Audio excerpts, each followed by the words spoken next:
ભાજપના નવસારીના ઉમેદવાર CR પાટીલના સમર્થનમાં 84 અને મજુરા વિધાનસભામાં બાઇક રેલી યોજાઈ હતી.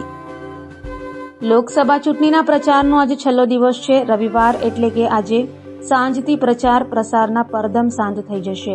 ત્યારે ભાજપ દ્વારા એક વિશાળ બાઇક રેલી યોજાઈ હતી. સુરતના મજુરા અને 84 વિધાનસભામાં બાઇક રેલી યોજાઈ હતી. ગુજરાત ભાજપ પ્રદેશ અધ્યક્ષ અને નવસારીના ઉમેદવાર CR પાટીલના સમર્થનમાં પ્રચારના અંતિમ દિવસે પ્રચંડ પ્રચાર કરાયો હતો. CR પાટીલ રેલીમાં ઉપસ્થિત રહ્યા હતા તો આયોજન સ્થળે ધારાસભ્યો પણ ઉપસ્થિત રહ્યા હતા.